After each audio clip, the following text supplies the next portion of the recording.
de l'escadron de ravitaillement en vol 04031 Sologne. Fagnon Sologne. Fagnon SPA BI 54. Fagnon LED 465. Commandant de l'escadron de soutien technique spécialisé 15093. Fagnon ESTS. Rejoignez vos emplacements.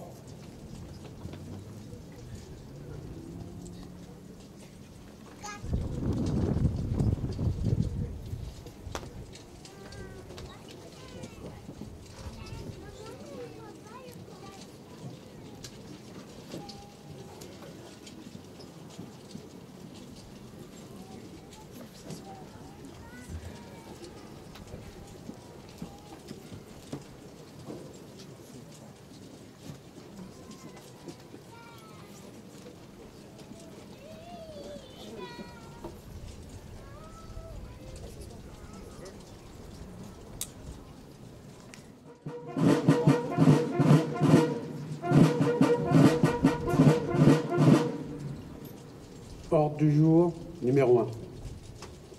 Officiers, sous-officiers, militaires du rang et personnel civil des forces aériennes stratégiques.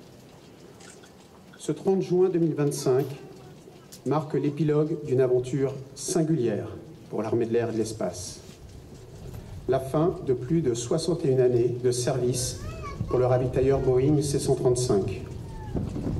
Cet avion emblématique qui a connu toutes les générations de chasseurs français et étrangers depuis 1964, fut un acteur essentiel de la composante nucléaire aéroportée, mais plus largement de toutes les opérations aériennes.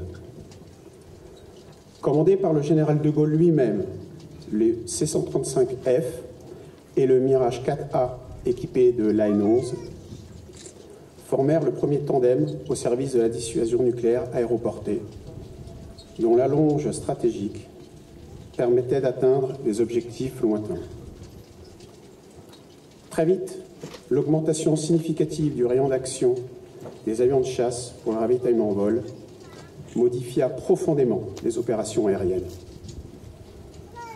Le C-135 s'imposa alors comme l'acteur indispensable à toute projection de puissance, de Lamentin en 1977 au raid Hamilton en Syrie en 2018. Cet avion remarquable, né dans les usines de Seattle, démontre dès sa mise en service une polyvalence jusqu'alors inégalée. Du chasseur équipé d'une perche de ravitaillement au gros porteur doté d'un réceptacle à l'instar de l'E-3F, le C-135 offre un large champ des possibles au moyen des nacelles de bout d'aile, de sa perche centrale rigide ou de son bidet tant familier que redouté des pilotes. Outre la capacité de ravitaillement en vol, les capacités cargo et de largage d'une chaîne de sauvetage au profit de pilotes éjectés s'avèrent des atouts précieux pour les convoyages d'avions d'armes. S'il pouvait transporter jusqu'à 126 passagers dans sa soute, si caractéristique par l'absence de hublot, le C-135 a notamment permis la réalisation des premières évacuations médicalisées, morphées, depuis les théâtres afghans ou le Kosovo. De la première prise d'alerte, le 8 octobre 1964 à Mont-de-Marsan, jusqu'aux récentes missions de réassurance du flanc Est de l'Europe, le C-135 fut de toutes les opérations, au déploiement dans le Pacifique, à la genèse de la dissuasion nucléaire, succédèrent les conflits africains, le Moyen-Orient, les Balkans, en passant par la participation exigeante et régulière aux opérations Poker, au cœur de l'ADN des forces aériennes stratégiques. Au total, la flotte C-135 aura effectué près de 422 000 heures de vol sous toutes les cocardes françaises dans tous les cieux du globe. Ce 30 juin est une date symbolique.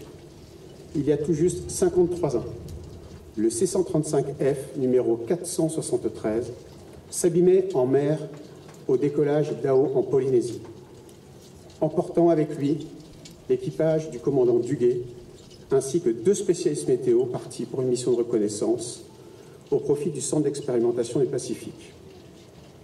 Quelques heures plus tard, un second équipage décollait pour permettre la réalisation du tir Titania. Ce sens aigu de la mission, le courage et l'exigence d'excellence sont les caractéristiques intrinsèques, intangibles et reconnues des aviateurs des forces aériennes stratégiques. Fiers héritiers de cet état d'esprit opiniâtre, aviateurs de l'ERV 04031 Sologne et de l'ESTS 15093, vous restituez aujourd'hui les fanions des unités dont vous étiez les dépositaires. Soyez assurés de la reconnaissance et du respect de toute l'armée de l'air et de l'espace pour le travail accompli. Fermez le banc.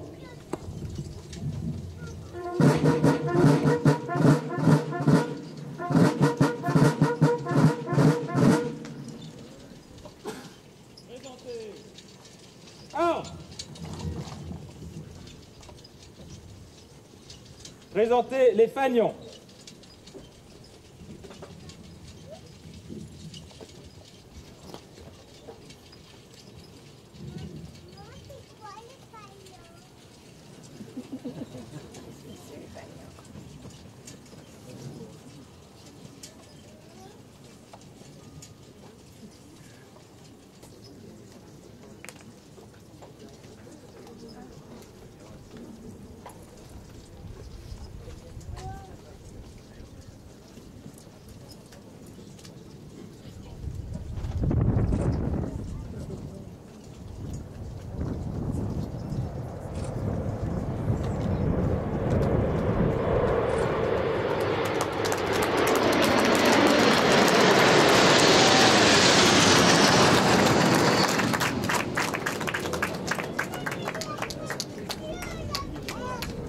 Rejoignez les rangs.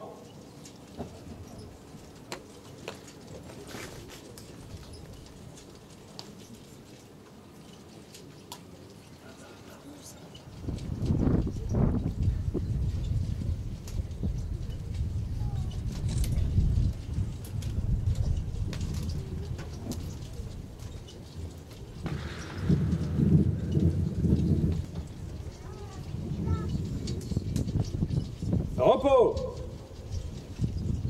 Garde à vous.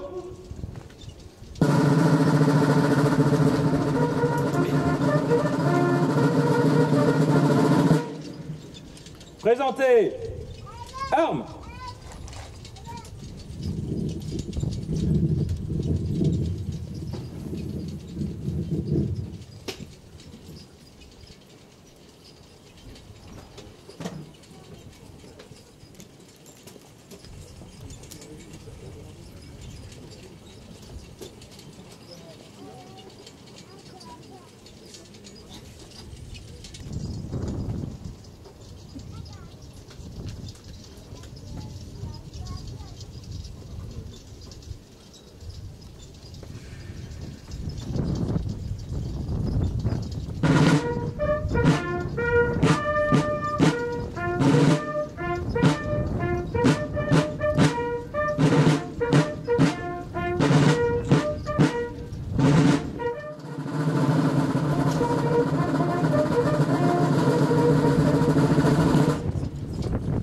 Présentez. Armes.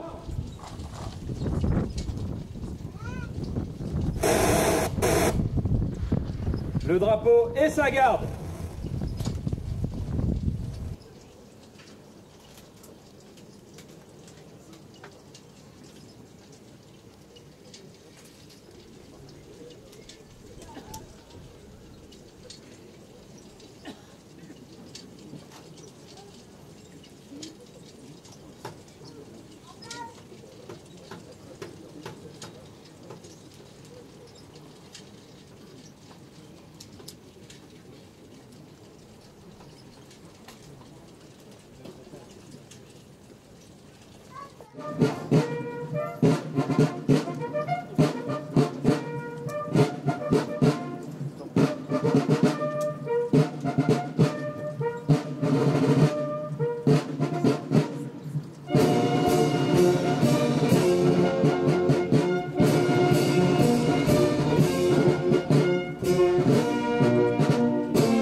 Vous êtes invités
Mesdames et messieurs, vous êtes à présent invités à rejoindre le hangar situé derrière vous, afin de prendre part à un rafraîchissement précédé d'un mot d'accueil.